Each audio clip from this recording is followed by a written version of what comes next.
GERD stands for gastroesophageal reflux disease. So do we all have that disease? Well, remember, disease means dis-ease. We are not at ease with our bodies. So don't forget that, D-I-S-E-A-S-E, dis-ease. And yes, this is a real common one. And right now, I think it's extremely topical. And the mechanism, when you swallow food, okay, there's a circular band, a muscular circular band around the bottom of your esophagus. And that's the tube that goes all the way down. It's the esophagus, the one the food goes in, not the one you breathe through, which are bifurcated here somewhere in the throat area. So what happens is the lower sphincter relaxes to allow food and liquid to flow into your stomach, and then it's supposed to close. Food into your stomach, it's supposed to close.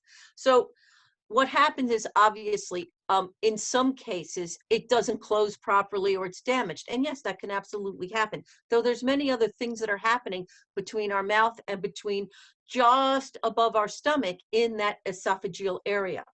So some of the signs that we might have to kind of indicate that we have what they're calling GERD, the gastroesophageal reflux, is that's a burning sensation in your chest or heartburn after eating, which might be worse at night. Why? Because, you know, when we're home after work or even in the holiday, we tend to eat more in the evening, and we're reclining, we're laying down. And so this can not get down into the stomach and not be, you know, we're not doing our proper digestion stuff. It lays around, and this can bring on those symptoms.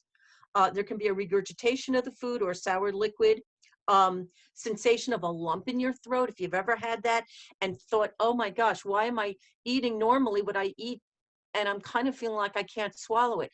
That could be GERD, okay, reflux disease, and you don't realize, and you almost feel like you're choking. I've heard that many times. If you have nighttime reflux, what they say typically is you also might experience chronic cough, laryngitis, like, I don't know what's wrong with my voice lately, or the breathing, like you would have a chronic cough. And they're also talking about new or worsening asthma. So think about that. Back in the day, if it's asthma and laryngitis and things up in here, speaking and breathing, we're not really connecting it with a problem of food that we're eating. But yeah, and that can really come from the fact that we're sensitive just to the food and add to those symptoms. And also remember, if you're sensitive to it, as soon as you eat it, it's going to inflame and irritate that tissue. So those are some new things that doctors are finding that they were a little bewildered about before. And I do see this a lot for sure. If you're experiencing these kinds of things and you're experiencing them more than 2 times a week, and you're taking medications for it over the counter, and you're also doing that 2 or more times a week, maybe it's time to have a follow-up with some sort of practitioner. So let me just throw that in there. Risk factors. What makes this condition even worse? And you see, I'm going to say something right now. As I speak about any condition, or as we speak about health in general, what as you see happening, if you're watching our videos, is that so many things connect. So what do I mean by that? Well, listen to some of these factors that are not good for this situation, this disease, but for so many other things. That is obesity, bulging of the top of the stomach, which is called a hiatal hernia, connective tissue disorder, or scleroderma, or lupus. Okay, delayed stomach emptying, where the stomach is full, therefore there's a backup where it would stay. Yeah, right. So yeah, and that's going to happen because you have generally not a good digestive system going on, not a good GI situation. Let's see, anything else? Also pregnancy. Did I say that? Okay, so what do those have in common? They're all restricting that tube. So let's just say you have a hiatal hernia, and if you don't know what that is, there's a muscle, if you will, a very thin muscle that goes right across the middle, okay, kind of like at the bottom quarter of your ribs. So what happens is you can have a hernia just like in any other muscle, and something might pop up through that, typically a portion of your stomach just a bit, and that's right next to the esophagus, and that would smush it. Pregnancy might smush it. Anything that compromises the tube, if you will. Okay, we know that. Those things, though, should come and go. Hopefully you can get that hiatal hernia managed. Pregnancy comes and goes. So these things are temporary, but they do exacerbate the situation. And sometimes people don't even feel anything like a GERD situation until they get in those conditions of life.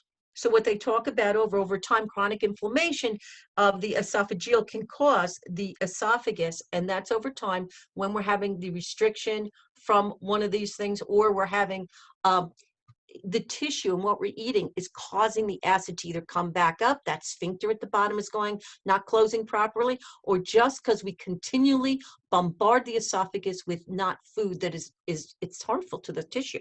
We do that.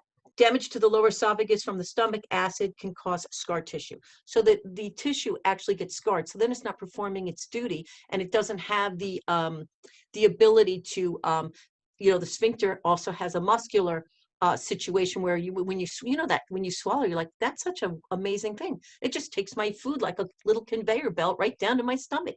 Well, that can get all not be in a good situation and kind of impact upon that. You can get an ulcer, obviously. You keep doing that, and you can get an esophageal ulcer. And there's something called Barrett's disease, which I've seen more than I thought I would see even to this point. And that is the tissue does change, and they call it a precancerous condition. And I've had very young people tell me they were diagnosed from the GI with Barrett's esophagus and are here because in our office because they couldn't really find, thank God they didn't get to an ulcer situation yet, or they couldn't really find anything going on. But what's the deal? It's food, everybody. It's food. Some of the factors too, like I talked about what tightens the esophagus. So some of the factors that you can well imagine that aren't going to make our tissue happy, and it's going to add to the irritation of this esophageal area is, of course, is smoking. It's eating large meals and eating late at night. Eating certain food that trigger you, as fatty or fried foods, definitely a big one. I hear it every day. Drinking certain beverages such as alcohol or coffee, can't say enough about that, because we're just doing it and we're drinking that. It's offsetting the balance of taking in water. So on top of it, we're a little dehydrated. None of our cells are happy when we're dehydrated. And so that also sets off, like they're saying, conditions that actually aggravate it. And taking certain medications, such as, believe it or not, aspirin. Aspirin, they mention because it's so widely taken, and it really is an acid, if you will, anything acid.